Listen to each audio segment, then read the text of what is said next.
Renowned American yogi, founder and president of the White Lotus Yoga Foundation in Santa Barbara, California, Ganga White, offered these contemplative questions regarding our relationship with the earth and those we share it with.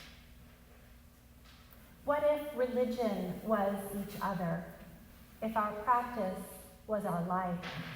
If prayer was our words?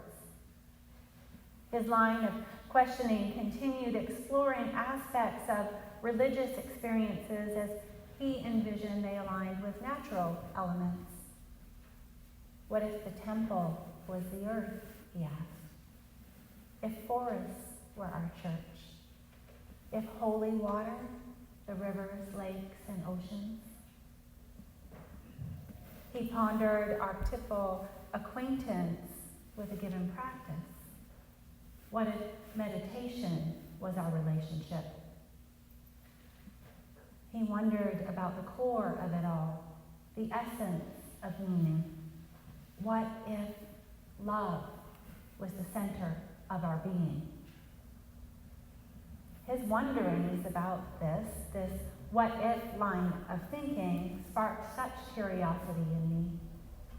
What if holds such potential? What if opens the door to unlimited possibilities? The writer and theologian in me took over, and I began to write a response. What if coming together created sanctuary? If the joys and sorrows we share was the path to enlightenment? What if our sacred texts were our sermons, poems, and songs? If our principles were our doctrines, forgot where I am, creedless faith and all. But still, what if they're amazing principles? What if our covenant was the hope that binds us? But what is the thing really at the center, the thing that fortifies, the thing that builds up, the thing that instills the hope, that inspires the desire to come together to create the sanctuary? What is the prayer of love in action? What is the pillar? And it's not the pillar. What is a pillar? What is a pillar of faith? Here, as I see it, first as an outsider welcomed in, the answer whispered, what if hospitality were a pillar of faith? Hospitality. Merriam-Webster's dictionary defines hospitality as generous and friendly treatment of visitors and guests, or hospitable treatment. Dictionary.com goes further to define it as the friendly and generous reception and entertainment of guests, visitors, or strangers, which is in line with its etymology and its origins. In ancient Greece, the ancient Greek concept of hospitality is called xena. It is almost always translated as guest friendship or ritualized friendship. It is an institutionalized relationship rooted in generosity, gift exchange, and reciprocity. Historically, hospitality towards foreigners and guests was understood as a moral obligation. Xena was considered to be particularly important in ancient times when people thought the gods mingled among them. If one had poorly played host to a stranger, there was the risk of incurring the wrath of a god disguised as that stranger. While the origins of practices of guest friendship were centered on the gods, possibly centered on the fear of them, they would become common among the Greeks in incorporating the radical welcome of xena practices into their customs and manners for every guest. And yes, while originating from mythical traditions, xena would become standard practice throughout all of Greece, as a historical custom in the affairs of humans interacting with humans, as well as humans possibly interacting with gods. Cross-culturally, hospitium is the ancient Greco-Roman concept of hospitality as the divine right of the guest and the divine duty of the host. Equivalent customs were and are also known in other cultures, though not always by that name. Among the Greeks and Romans, hospitium was of a twofold character, private and public. In Homeric times, all strangers, without exception, were regarded as being under the protection of Zeus Xenos, the god of strangers and suppliants, and as such had the right to hospitality. Immediately on his arrival, the stranger was given comfortable clothing and was entertained. No inquiry was made as to their name or where they traveled from or where they were going to or what the purpose of their travels were until all the duties of hospitality had been fulfilled. And violation by the host of the duties of hospitality was likely to provoke the wrath of the gods, even if it wasn't the god in their presence. Similar responsibilities regarding the obligations of hospitality in time grew to include the public sphere, especially regarding guests of the state whose comfort and needs were to be explicitly attended to.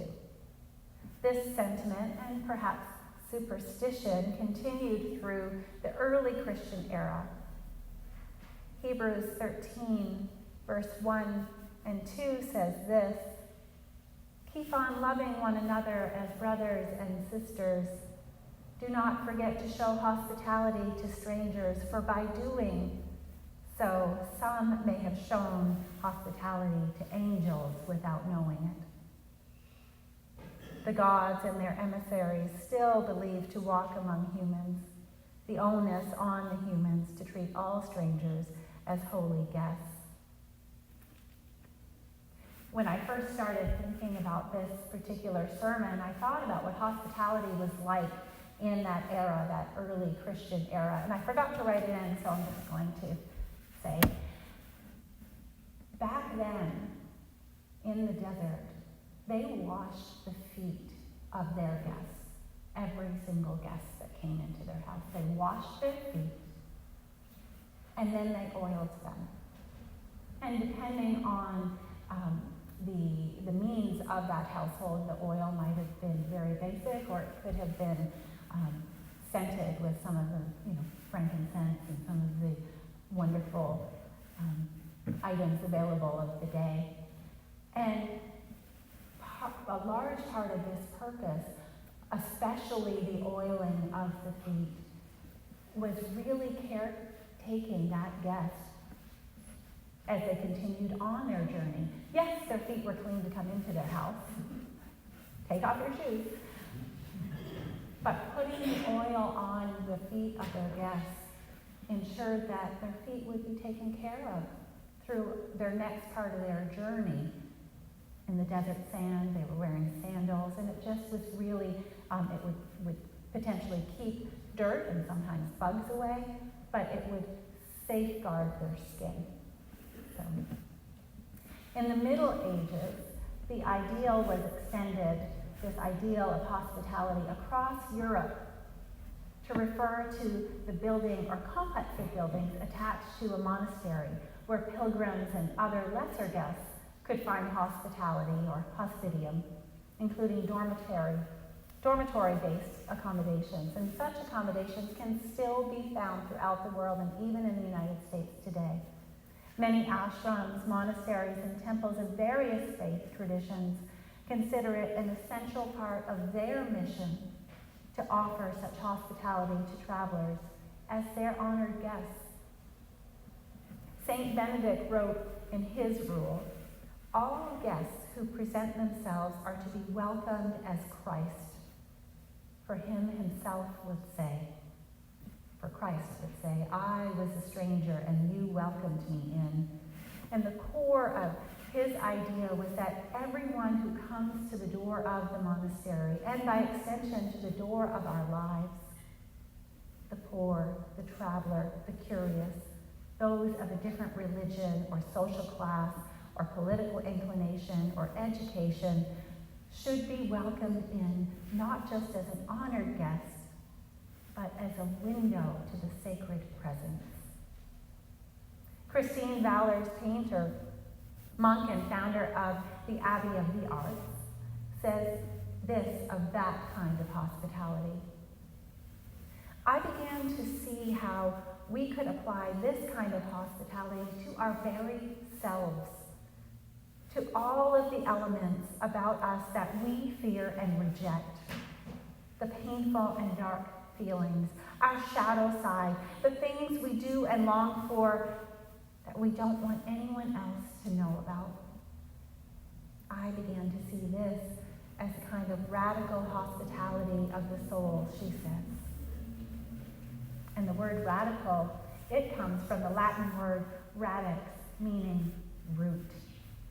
Radical hospitality might be seen as hospitality that proceeds from the very core or root of who we are, an invitation to extend this welcome to the stranger out there and also the stranger in here, the one that resides in us. Hearkening to the words of Rumi when he suggested, this being human is a guest house. Every morning is a new arrival. And, he said, to be grateful for whoever comes because each has been sent as a guide from beyond. Perhaps it is somewhat easy for us to imagine that hospitality could be the pillar of faith for a Tibetan monk, a Zen priest, a Catholic nun, or an ancient Persian poet in their role as host to visitors or host to their inner lives. Yet hospitality may well be the very thing that made our human existence as we know it possible at all. Darwin's survival of the fittest theory has long been critiqued as an incomplete hypothesis. 19th century Russian zoologist and anarchist Peter Kropotkin viewed the concept of survival of the fittest as supporting cooperation rather than competition. In his book, Mutual Aid, A Factor of Evolution, he framed his analysis leading to the conclusion that the fittest was not necessarily the one best at competing individually, but often the community made up of those best at working together. Kropotkin presented mutual aid as one of the dominant factors of evolution. He reasoned that we can affirm that in the ethical progress of humans, mutual support, not mutual struggle, has had the leading part. In its wide extension, even at the present time, we also see the best guarantee of still loftier evolution of our race with mutual support. In more recent years, work has been presented by anthropologist Brian Hare in a book co-written by science writer Vanessa Woods that supports Kropotkin's theory. Published in 2020, the book entitled Survival of the Friendliest, Understanding Our Origins and Rediscovering Our Common Humanity, is based on Hare's research hypothesis of human self-domestication. While there are many theories on why some species went extinct while modern humans became so successful, many theories tend to revolve around humans becoming more intelligent, which led to improvements in technology and weapons. However, Hare and Woods posit that rather than this competitive state of evolution intellectually, humans instead underwent extreme selection for pro-sociality emotionally. More specifically, that late in human evolution, Homo sapiens underwent a process of extreme selection for friendliness that led to the self-domestication, what he calls syndrome, a self-domestication syndrome. This self-domestication led to a series of cognitive changes that allowed modern humans to thrive and survive. And they assert that this process is ongoing today. As a scientific hypothesis, self-domestication is a process whereby preference for individuals with collaborative and social behaviors would have been shown to optimize the benefit of the entire group. Traits such as docility, language, and emotional intelligence would have been enhanced, leading to a more cohesive sense of community that prioritized tribe first. This survival of the friendliest is supported by Elizabeth Marshall Thomas's research of the Kalahari San people, an 80,000-year-old society of Kung Bushmen in Africa's Kalahari Desert. She documented in her books, including these two, The Harmless People, published in 1959, and The Old Way, a story of the first people, published in 2006. The Kalahari San were the last significant population who still lived as hunters and gatherers, the economy practiced by all human beings and the ancestors of human beings for millions of years. With her decades-long cultural study of animal behavior, she lived with them for decades, first as a child and then went back as an adult. So her study of them, this Paleolithic life as they relate to this San people's ability to survive harsh realities of this ancient way of life, she concluded the common human attributes was never about survival of the fittest. It was about survival of the friendliest, survival of those who would support one another and lift each other up. Her work offers a profound example of the importance of living in harmony with nature and with our fellow humans, even as it promotes positive human qualities of generosity, peaceableness, egalitarianism, and honesty as essential. While Hare and Wood's theory of survival of the friendliest has certainly received some criticism, but even among their harshest critics, legal scholar Cass Sunstein concluded this. Now, this is their critic. He didn't like their conclusions, but he gave them this. Homo sapiens triumphed over Neanderthals because of our capacity to cooperate with one another. In a challenging time, that is an inspiring message, and it suggests in the strongest possible terms that this is a capacity to cultivate. Now, Sunstein might not have agreed 100% with their theory, but he thinks it's something we should really embrace. A capacity to cultivate. What are some ways we can cultivate friendliness or hospitality in our modern era? True, we don't wash everyone's feet when they come through the door, here or at our homes. But there are ways.